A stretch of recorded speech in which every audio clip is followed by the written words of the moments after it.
Alors, comme j'ai développé au début, il y a du progrès énorme dans la part des renouvelables en électricité, mais malheureusement, ce n'est pas le cas dans les autres secteurs. Et si je cite le secteur de chauffage et le refroidissement, là, c'est sûr, on a très peu de renouvelables et c'est encore dominé par le gaz ou en France par le nucléaire. Mais surtout en Europe, la partie de gaz ou de pétrole dans le secteur de chauffage et refroidissement est énorme. Et alors, nous, on a développé au niveau européen, il y a 2 ans, une stratégie sur le chauffage et le refroidissement pour promouvoir les renouvelables. Parce que c'est un secteur, comme j'ai dit, où on peut faire plus. On est à 15-18% des renouvelables actuellement, à 67% de gaz au niveau européen. Et on est aussi dépendant de l'importation de gaz ou de pétrole. Et alors, pour avoir plus de sécurité, pour faire plus pour le climat et pour promouvoir les renouvelables, c'est un secteur où on a vraiment mis l'importance, avec d'abord une analyse et une stratégie. Et ça se traduit actuellement dans les textes législatifs.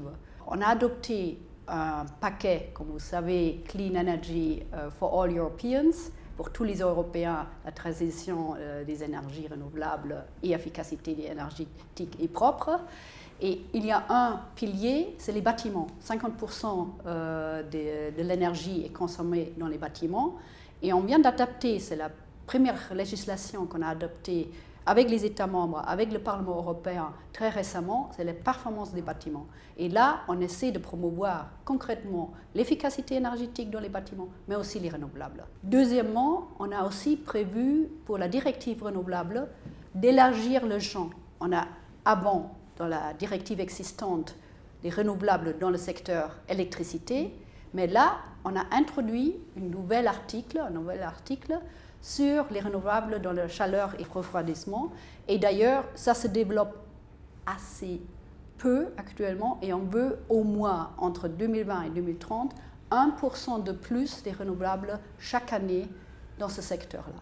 Un autre secteur, c'est le transport, mais là, je dirais, dans le gaz et les thermiques, c'est très dominant encore dans le secteur chauffage et refroidissement. Et il faut dire, en Europe, le refroidissement va être le secteur qui va être plus important dans les années à venir que le chauffage. Bon, on parle de l'Europe en général, le Sud et des autres pays membres.